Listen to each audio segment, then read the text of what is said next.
السلام علیکم۔ کیسے بچوں، آپ سب خیریت سے ہیں؟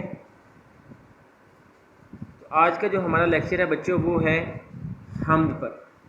6 نثریں تھیں ہماری، وہ ہم نے کر لی ہیں، اور حصہ نظم سے آج جو ہے ہم حمد کا مطالعہ کریں گے۔ تو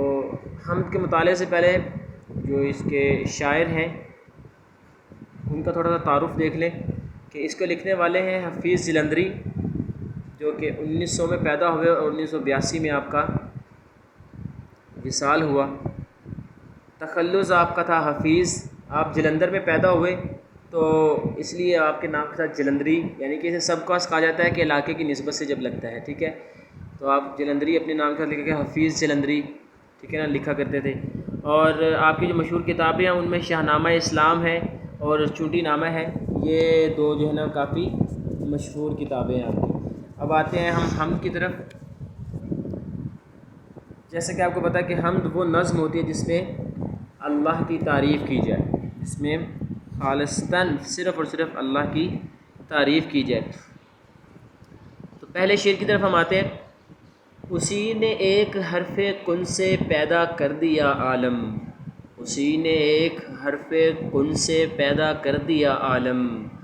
کشاکش کی صدائے ہاؤ ہو سے بھر دیا عالم۔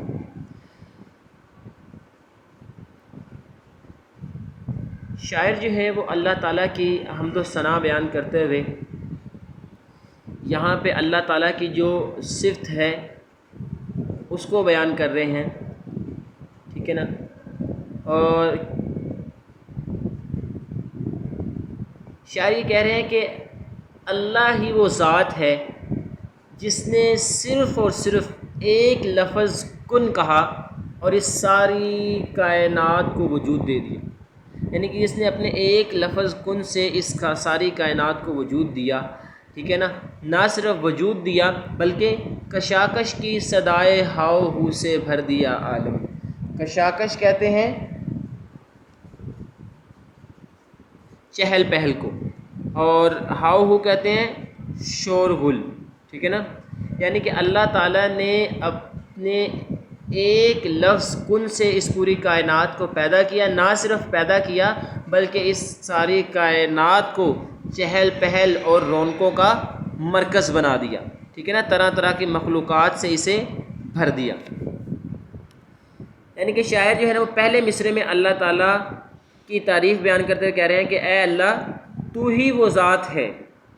تو ہی وہ خالق ہے جس نے صرف ایک حرف کن سے اس ساری کائنات کو بنا دیا۔ یہ اتنی بڑی خوبصورت کائنات جو ہے وہ صرف تیرے ایک حرف کن کے کہنے سے وجود میں آئی۔ جیسے اللہ تعالیٰ نے قرآن میں خود ہی فرمایا ہے کہ جب وہ کسی چیز کو بنانے کا ارادہ کرتا ہے تو وہ کہتا ہے کن فیکون، پس وہ ہو جاتی ہے،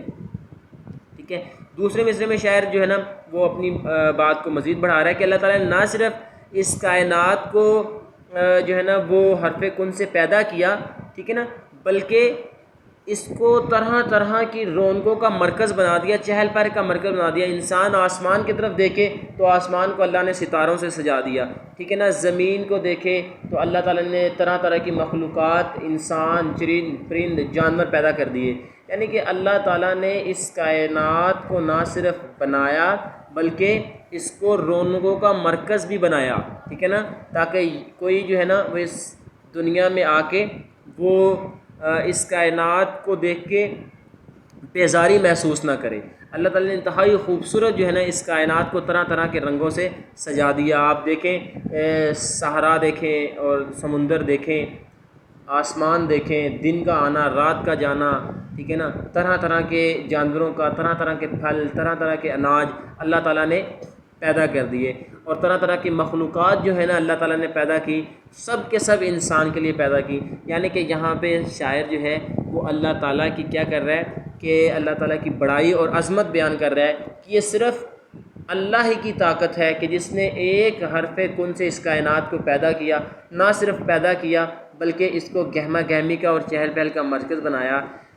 اصل بات یہاں پہ شاعر یہ بتانا چاہ رہا ہے کہ جس طرح اس نے اس کائنات کو ایک حرف کن سے پیدا کیا اور اسے رونقوں کا مرکز بنایا، اسی طرح اللہ جو ہے وہ جب چاہے گا ایک حرف کن سے ہی اس کائنات کو اور اس کی رونقوں کو ختم کر دے گا. ٹھیک ہے. وہ شعر بھی ہے،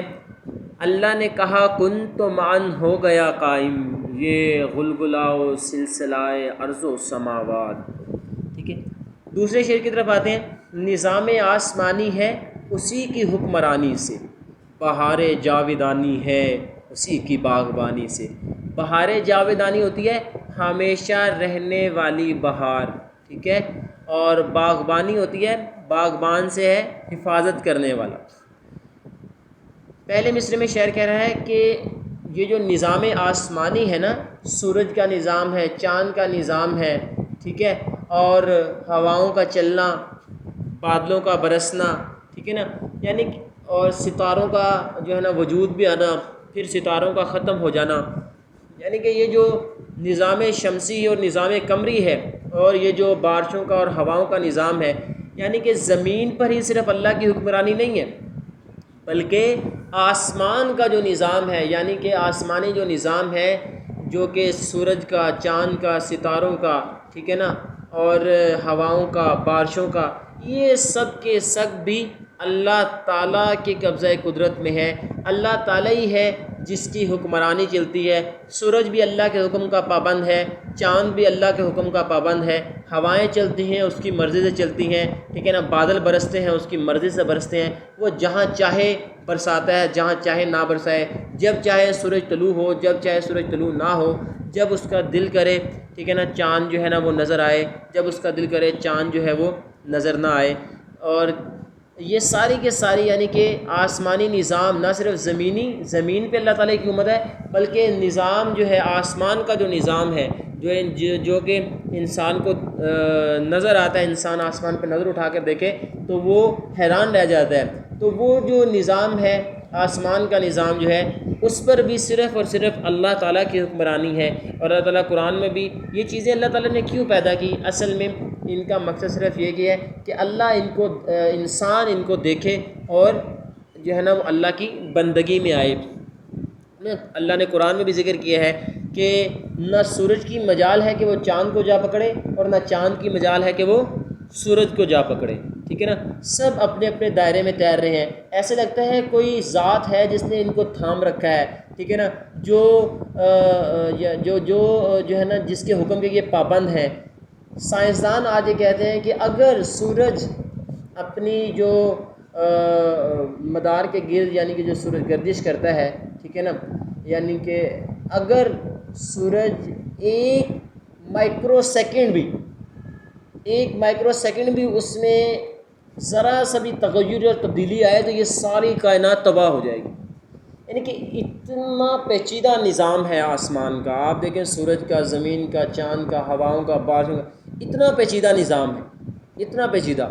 تو شاعر یہی کہہ رہا ہے کہ اے اللہ، یہ جو آسمانی سورج اور ستاروں کا اور یہ چاند کا جو نظام ہے، ہواؤں کا نظام ہے، یا اللہ یہ سارے کے سارا نظام تیرا ہے، اس پہ بھی تیری بادشاہت ہے، تیری حکمرانی ہے. دوسرے مصرے میں شاعر جو کہہ رہا ہے بہار جاویدانی ہے اسی کی باغبانی ہے. شاعر کہہ رہا ہے کہ بہار جاویدانی یعنی کہ یہ جو زمین پر یہ جو ہمیشہ رہنے والی بہار ہے، ٹھیک ہے نا، یہ بھی صرف اس وجہ سے بہار باقی ہے، ٹھیک ہے نا، کیونکہ اس کی حفاظت کرنے والا اللہ تعالیٰ ہے. قرآن میں اللہ تعالیٰ کہتا ہے لہو ما فی السماوات و ما فی الارض، ٹھیک ہے نا، لا تأخذہ سنۃ ولا نوم، کہ اسے کبھی نیند نہیں آتی، کبھی اونگ نہیں آتی. ٹھیک ہے نا، اگر کسی اور کے ہاتھ میں یہ اس کائنات کا نظام ہوتا، اس دنیا کا نظام ہوتا تو وہ تباہ و برباد ہو جاتا. لیکن اللہ نے، کیونکہ اس نظام کی حفاظت کرنے والا اللہ تعالیٰ خود ہے، اسی لیے جو ہے اس دنیا کی جو بہار ہے وہ باقی ہے، کیونکہ اس کا نگہبان جو ہے وہ اللہ تعالیٰ ہے. ٹھیک ہے نا، وہ ہر ایک چیز سے واقف ہے، ٹھیک ہے نا، اور وہ اس کی بہار کو قائم رکھنے والا صرف اور صرف وہی اللہ تعالیٰ ہے. ٹھیک ہے، یعنی کہ شاعر جو ہے وہ اللہ تعالیٰ کی تعریف بیان کر رہا ہے، اور یہ کہہ رہا ہے کہ دنیا میں ساری خوبصورتی جو ہے وہ اللہ تعالیٰ نے بخشی ہے، اور اس ساری خوبصورتی کا جو نگہبان ہے وہ بھی اللہ تعالیٰ ہے. اس لیے جب تک وہ چاہے گا یہ باقی رہے گی، وہی اس کا نگہبان ہے. ٹھیک ہے، رنگ تیرا چمن میں بو تیری، خوب دیکھا تو باغباں تو ہے۔ تیسرے شعر کی طرف آتے ہیں۔ زمیں پر جلوہ آرا ہے مظاہر اس کی قدرت کے، بچھائے ہیں اسی داتا نے دسترخوان نعمت کے۔ زمیں پر جلوہ آرا ہے مظاہر اس کی قدرت کے، بچھائے ہیں اسی داتا نے دسترخوان نعمت کے۔ کہ زمین پر شاعر کہتا ہے کہ زمین پر اللہ تعالیٰ کی قدرت کے نمونے انسان کو جگہ جگہ دیکھنے کو ملتے ہیں۔ وہ سمندر کی تہوں میں چلا جائے، ٹھیک ہے نا، وہ جنگلات میں چلا جائے، وہ صحرا میں چلا جائے، وہ کہیں بھی چلا جائے، اللہ تعالیٰ کی قدرت کی نشانیاں اسے جگہ جگہ نظر آئیں گی، ٹھیک ہے۔ اور اسی اللہ تعالیٰ نے تمام مخلوقات کے لیے اس زمین کو کیا کیا، اللہ تعالیٰ نے دسترخوان بنا دیا۔ آپ دیکھیں کہ طرح طرح کے غلے، طرح طرح کے اناج جو ہے وہ زمین جو ہے وہ اگاتی ہے۔ یعنی کہ پہلے مصرعے میں شاعر یہ کہہ رہا ہے کہ زمین پر ہمیں جتنی بھی چیزیں نظر آتی ہیں، جتنی بھی چیزیں نظر آتی ہیں، وہ ساری کے ساری اللہ تعالیٰ کی قدرت کی نشانیاں ہیں، ٹھیک ہے نا۔ وہ ان چیزوں کو دیکھ کر انسان جو ہے، ہم اللہ تعالیٰ کو جان سکتے ہیں، اللہ تعالیٰ کو پہچان سکتے ہیں، ٹھیک ہے۔ اللہ تعالیٰ نے قرآن میں بھی ذکر کیا ہے کہ ہم نے اس زمین پر ایسے ایسے جانور پیدا کر دیے، اور کوئی ان میں سے پیٹ کے بل چلتے ہیں، کوئی جناب جو ہے وہ 4 ٹانگوں پہ چلتے ہیں، ٹھیک ہے۔ یعنی کہ کیوں پیدا کیے، پھر اللہ نے آگے ان کو کہا بھی ہے کہ ان میں اس لیے پیدا کیے کہ اس میں تمہارے لیے نشانیاں ہیں، عقل والوں کے لیے اس میں نشانیاں ہیں۔ یعنی کہ اللہ تعالیٰ کی وہ ذات ہے جو ظاہری آنکھ سے انسان دیکھ نہیں سکتا، لیکن وہ ظاہری آنکھ سے چھپا ہونے کے باوجود بھی اس کائنات کے ہر چیز میں، ہر ذرے ذرے میں اس کی ذات جو ہے وہ عیا ہے، ٹھیک ہے نا۔ وہ شعر ہے، پھیلی ہے فضاؤں میں کچھ اس طرح تیری یادیں، جس سمت نظر اٹھی ہے یاد تیری آئی۔ یعنی کہ اللہ تعالیٰ کی ذات جو ہے وہ ظاہری آنکھ سے تو انسان نہیں دیکھ سکتا، لیکن اس نے جو اس کائنات میں طرح طرح کی نعمتیں جو پیدا کی ہیں، ٹھیک ہے نا، یہ جو چیزیں جتنی بھی اس زمین پہ اللہ تعالیٰ نے چیزیں پیدا کی ہیں، سمندر ہیں، دریا ہیں، پہاڑ ہیں، ریگستان ہے، ہر چیز، یہ ساری کے ساری اللہ تعالیٰ کی قدرت کی نشانیاں۔ ان کو دیکھ کے انسان جو ہے وہ خدا کی وحدانیت کا اقرار کرتا ہے، ٹھیک ہے۔ دوسرے مصرعے میں شاعر کیا کہہ رہا ہے کہ اللہ تعالیٰ نے، کیونکہ وہ اس کائنات کو پیدا کرنے والا ہے، اس لیے اس نے اس کائنات کو نہ صرف پیدا کیا بلکہ اس کائنات کی جو مخلوقات ہیں اس کے لیے اللہ تعالیٰ نے کیا کیا، اس پوری زمین کو جو کیا کیا، دسترخوان بنا دیا ہے، ٹھیک ہے نا۔ اس میں طرح طرح کے پھل، سبزیاں اور اناج اگتے ہیں، ٹھیک ہے نا، اور انسان اور تمام مخلوقات جو ہے نا وہ رزق حاصل کرتی ہے اس زمین سے۔ اور اللہ تعالیٰ نے قرآن میں بھی ذکر کیا اس کا، کلوا واشربوا، کہ کھاؤ پیو، حلالا طیبا، کھاؤ پیو حلال اور پاک چیزیں، ٹھیک ہے نا، اور کیا کرو، اللہ کا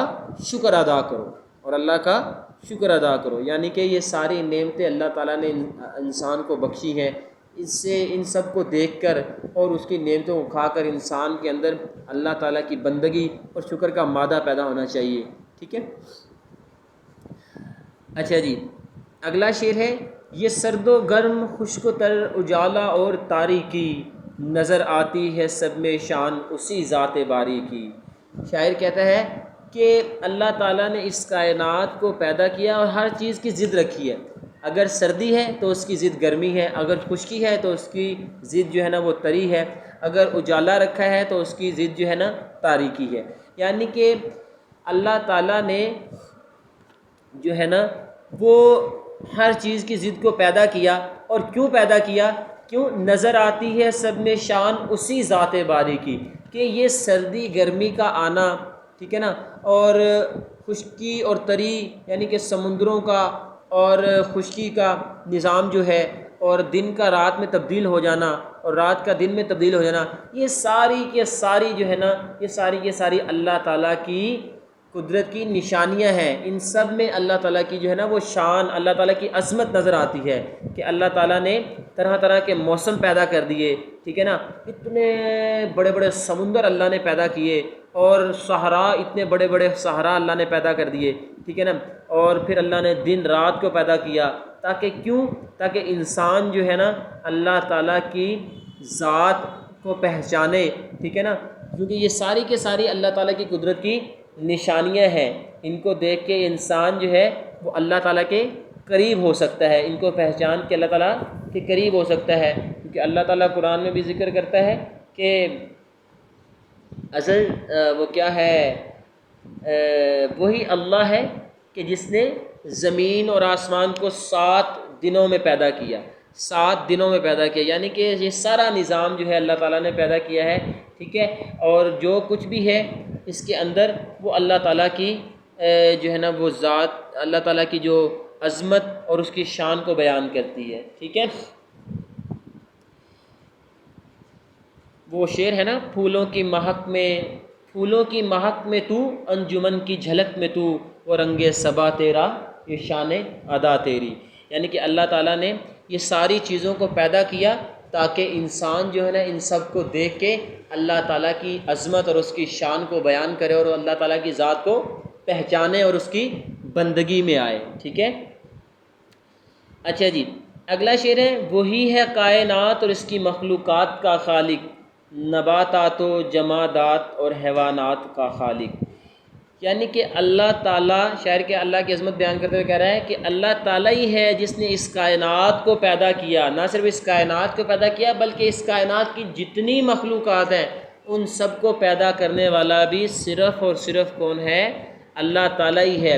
3 طرح کی مخلوقات ہیں جو اس دنیا میں پائی جاتی ہیں، ٹھیک ہے نا، ان تینوں کا شاعر نے ذکر کیا ہے، نباتات یعنی کہ یہ پیڑ پودے، پھر جمادات، ٹھیک ہے نا، پہاڑ وغیرہ، پھر اس کے بعد حیوانات میں انسان اور جانور دونوں آتے ہیں۔ 3 طرح کی مخلوقات ہیں اور ان تینوں طرح کی مخلوقات کو اللہ تعالیٰ نے جو ہے نا تینوں ان سب کو اللہ تعالیٰ نے ہی پیدا کیا ہے، ٹھیک ہے نا۔ شاعر جو ہے اللہ تعالیٰ کی عظمت بیان کر رہا ہے یہاں پہ کہ ایک تو کائنات کا یہ حصہ ہے جو انسان کو نظر آ رہا ہے، انسان کی نظروں کے سامنے، اللہ تعالیٰ نے صرف یہی نہیں بلکہ بہت سی یعنی کہ جو کچھ انسان کو نظر آ رہا ہے اور جو چھپا ہوا ہے وہ اس سے کہیں زیادہ ہے، شاعر یہ کہہ رہا ہے کہ ان سب کو، وہ ساری کائنات کو، کیونکہ یہاں پہ جہان کی بات نہیں کی، کائنات کی بات کی، جب کائنات کا لفظ یوز ہوا تو مطلب کیا ہے کہ ہر چیز جو نظر آ رہی ہے، جو نظر نہیں بھی آ رہی، ٹھیک ہے نا، ان سب کو پیدا کرنے والا اللہ ہی ہے۔ لیکن سائنسدان جو ہے وہ اس بات کا اعتراف کرتے ہیں کہ آج تک یہ پتہ نہیں چل سکا کہ ستارے جو ہیں وہ کتنے ہیں، ٹھیک ہے نا، تو سائنسدان جو ہے نا وہ اس کائنات کی وسعت کو آج تک کوئی نہیں ماپ سکا، کوئی نہیں جان سکا، تو شاعر یہی بتا رہا ہے کہ اللہ تعالیٰ ہی ہے جو اتنی بڑی کائنات کا خالق مالک ہے، اور نہ صرف اس کائنات کا خالق مالک ہے بلکہ اس کائنات میں جتنی مخلوقات ہیں، چاہے وہ نباتات کی صورت میں ہوں، چاہے وہ جمادات کی صورت میں ہوں، چاہے وہ حیوانات کی صورت میں ہوں، ان سب کا خالق اور مالک بھی اللہ تعالیٰ ہی ہے، ٹھیک ہے نا۔ نباتات سے مراد ہیں پیڑ پودے، جڑی بوٹیاں، جمادات، پہاڑ وغیرہ اور جتنی بھی ٹھوس چیزیں ہیں، پتھر وغیرہ، ہر چیز، ٹھیک ہے نا، یہ ساری کی ساری مخلوقات میں سے آتی ہیں۔ اور اس کے علاوہ حیوانات میں جانور بھی ہیں، انسان بھی ہیں، یعنی کہ حیوانات میں دونوں چیزیں، ہم دونوں آ جاتے ہیں، انسان بھی اور جانور بھی، یعنی کہ اللہ تعالیٰ نے سب کو جو ہے وہ بنایا، اور ان ساری چیزوں کا جو خالق اور مالک ہے وہ اللہ تعالیٰ ہے، ٹھیک ہے۔ لیکن اللہ تعالیٰ نے ان سب میں سب سے افضل کس کو بنایا؟ انسان کو بنایا، اور اسے اشرف المخلوقات کا درجہ دیا، اور باقی ساری چیزوں کو جو ہے اللہ تعالیٰ نے جو ہے نا وہ انسان کے لیے پیدا کیا۔ اب دیکھیں ہر چیز جو ہے نا وہ انسان کو فائدہ دیتی ہے، درخت جو ہیں وہ انسان کو فائدہ دیتے ہیں، اس کے بعد جو پہاڑ ہیں، اور اس کے بعد جو جانور ہیں، تمام کے تمام جو ہے وہ انسان کو جو ہے وہ فائدہ دیتے ہیں، اور یہ ساری مخلوقات جو ہے ان سب کو پیدا کرنے والا اللہ تعالیٰ ہے، ٹھیک ہے نا۔ اور اس کی جو رحمتیں ہیں، اس کی جو نوازشیں ہیں، وہ سب کے سب جو ہے وہ تمام لوگوں کے لیے ہیں، وہ کسی کافر کے لیے نہیں ہے، وہ کسی صرف مسلمان کے لیے، بلکہ وہ اپنی نعمتیں سب پہ لٹاتا ہے، سب کو دے رہا ہے، ٹھیک ہے نا۔ وہ غنی ہے اور محتاج، زمانہ اس کا کبھی خالی نہیں ہوتا ہے خزانہ اس کا، یعنی کہ ساری کائنات اتنی بڑی کائنات ہے اور اتنی اس میں مخلوقات ہیں، ان سب کو خالق، ان سب کا خالق، ان سب کو پیدا کرنے والا اور ان سب کو رزق دینے والا، ٹھیک ہے نا، اللہ تعالیٰ ہی ہے، ٹھیک ہے۔ اچھا جی، اگلا شعر ہے، وہی خالق ہے دل کا اور دل کے نیک ارادوں کا، وہی مالک ہمارا اور ہمارے باپ دادوں کا، کہ اللہ تعالیٰ ہی ہے جس نے نہ صرف ہمیں بنایا بلکہ ہمارے دل کو بنایا، یعنی کہ دل، یہاں شاعر جو ہے دل سے مراد، یہاں اس لیے دل کو شاعر نے اس لیے کہا ہے کہ انسان کہ جیسے ایک حدیث بھی ہے کہ انسان کے جسم میں گوشت کا ایک لوتھڑا ایسا ہے، اگر وہ درست ہو جائے تو سارا جسم درست ہو جائے۔ تو شاعر یہاں پہ یہی کہنا چاہ رہا ہے کہ اللہ تعالیٰ نے نہ صرف انسان کو وجود بخشا بلکہ اس کے دل کو بھی وہی اس نے وجود بخشا، اور اس کے دل میں پیدا ہونے والے ہر وسوسے اور ہر خیال سے وہ واقف ہے، یعنی کہ انسان اگر یہ سمجھتا ہے کہ وہ اللہ تعالیٰ جو ہے اس کے ارادوں سے یا اس کے جو خیالات سے واقف نہیں ہے تو یہ اس کی بڑی نادانی ہے۔ وہ دل میں اٹھنے والے ہر خیال سے، دل میں اٹھنے والی ہر جو ہے نا وہ خواہش سے وہ واقف ہے، ٹھیک ہے نا، کوئی چیز اس سے ڈھکی چھپی نہیں ہے۔ حدیث قدسی ہے کہ سیاہ کالی رات میں سیاہ کالے پہاڑ پر سیاہ چونٹی جب چلتی ہے نا، سیاہ چونٹی جب چلتی ہے تو اس چونٹی کے چلنے سے وہ جو پہاڑ کے اوپر جو اس کے پاؤں سے رگڑ پیدا ہوتی ہے، ٹھیک ہے، جو آواز پیدا ہوتی ہے، اللہ تعالیٰ اس آواز کو بھی سنتا ہے، اس آواز کو بھی سنتا ہے، ٹھیک ہے۔ یہاں پہ شاید یہی کہنا چاہ رہا ہے کہ اللہ تعالیٰ جو ہے وہ دلوں کا حال جو ہے وہ جانتا ہے، وہ انسان کے دلی جو ارادے ہیں ان سب سے واقف ہے، ٹھیک ہے نا، جیسے اللہ خود بھی کہتا ہے کہ وہ انسان کی شاہ رگ سے بھی زیادہ قریب ہے۔ اگر انسان یہ سمجھتا ہے کہ جو ہے نا اللہ تعالیٰ اس کے خیالات سے واقف نہیں ہے، ٹھیک ہے نا، اس کی سوچ سے واقف نہیں ہے تو انسان نادان ہے۔ اصل میں اللہ تعالیٰ جو ہے تمام رازوں سے واقف ہے، وہ انسان کے عیبوں پہ پردہ ڈالے ہوئے ہے، یہ اس کی جو ہے نا یہ اس کی کرم نوازی ہے انسان پہ کہ وہ انسان کی باتوں سے، اس کی کوتاہیوں سے درگزر کرتا ہے، ٹھیک ہے نا، ورنہ اللہ تعالیٰ ہر چیز سے وَهُوَ عَلِيمٌ بِذَاتِ الصُّدُورِ، کہ اللہ تعالیٰ دلوں کے راز سے اچھی طرح واقف ہے، ٹھیک ہے نا،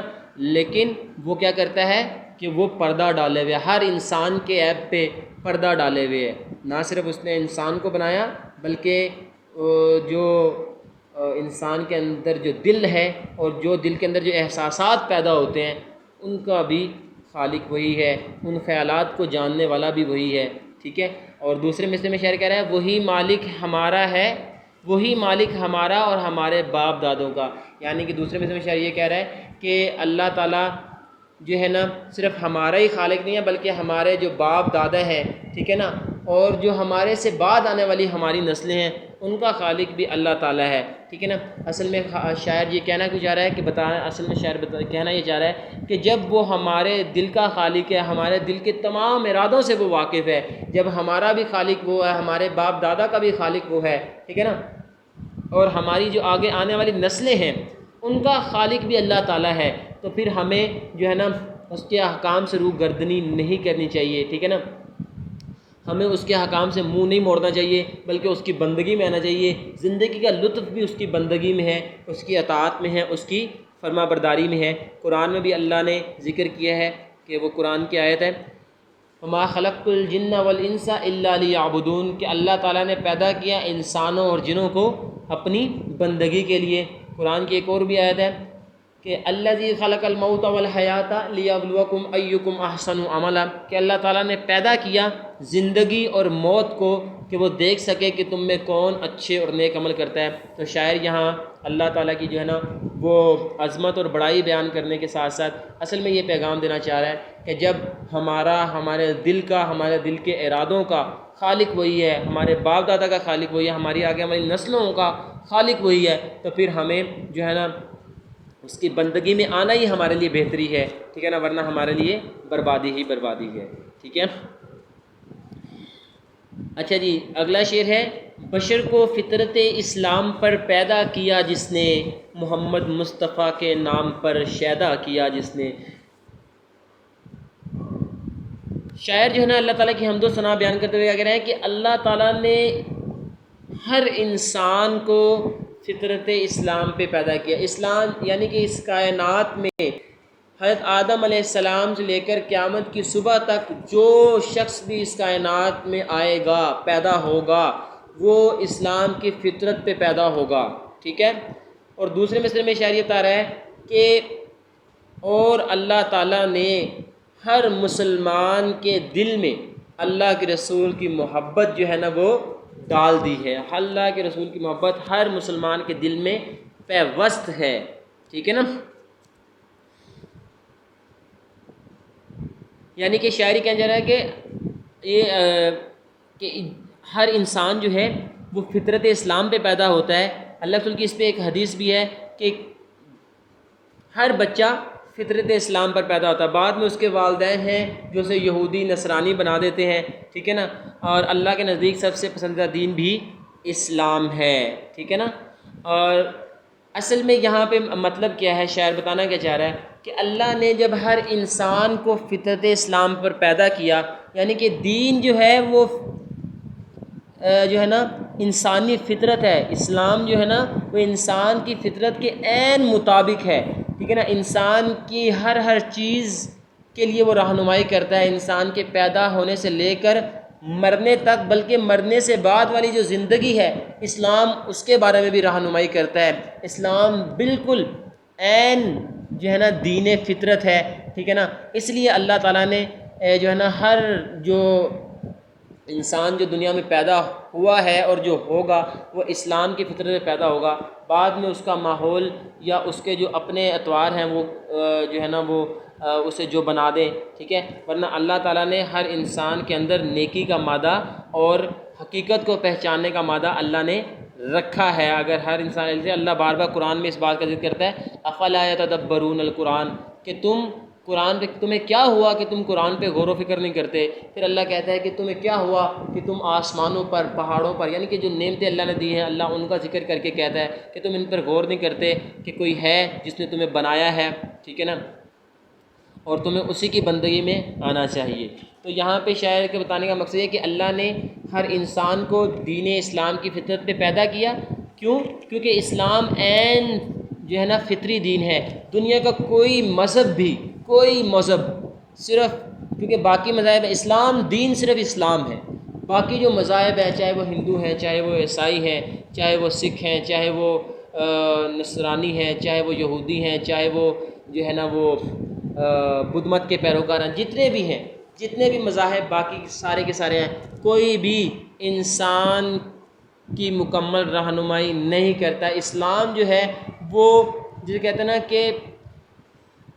آخری سانس تک، پہلی سانس سے لے کے آخری سانس تک، بلکہ اس کے بعد جو زندگی آنے والی ہے اس کے بارے میں بھی رہنمائی کرتا ہے، باقی کوئی مذہب نہیں کرتا، ٹھیک ہے نا۔ تقابل ادیان میں آپ کر کے دیکھ لیں، اسلام کا دوسرے مذاہب کا اسلام سے موازنہ کر کے دیکھ لیں، ہر وہ بات جو انسان کے، ہر وہ چیز جس کے بارے میں انسان سوچ سکتا ہے اسلام اس کی رہنمائی کرتا ہے، باقی کوئی بھی مذہب جو ہے وہ ایسا نہیں کر سکتا۔ کیوں؟ کیونکہ اللہ تعالیٰ نے اسلام کو ہی دین پسند کیا ہے اپنا، ٹھیک ہے، اور اسی وجہ سے اللہ تعالیٰ نے تمام انسانوں کو فطرت اسلام پہ پیدا کیا ہے۔ دوسرے مصرعے میں شاعری کہا جا رہا ہے کہ اللہ تعالیٰ نے ہر مسلمان کے دل میں، ٹھیک ہے نا، ہر مسلمان کے دل میں کیا کیا ہے، ہر مسلمان نہیں بلکہ اس کائنات کی باقی جتنی مخلوقات ہیں ہر ایک کے دل میں اللہ کے رسول کی محبت جو ہے وہ ڈال دی ہے۔ ہر ایک شخص جو ہے نا وہ اللہ کے رسول، چاہے وہ جتنا بھی گناہ گار ہو، جتنا بھی سیاکار ہو، جتنا بھی بدکار ہو، ٹھیک ہے نا، وہ اللہ کے رسول کی عزت کی خاطر اپنی جان دینا اپنے لیے باعث فخر سمجھتا ہے۔ ہر مسلمان یہ جانتا ہے، یہ اس کا ایمان، یقین ہے اس کا اس بات پہ، اگر وہ مسلمان ہے اس کا اس بات پہ یقین ہے کہ میں جتنا مرضی گناہ گار ہوں اگر میری زندگی اللہ کے رسول کے نام پر چلی گئی، ٹھیک ہے نا، اللہ کے رسول کے نام پر چلی گئی تو میں جو ہے نا وہ آخرت میں فلاح پا جاؤں گا، ٹھیک ہے، یعنی کہ اس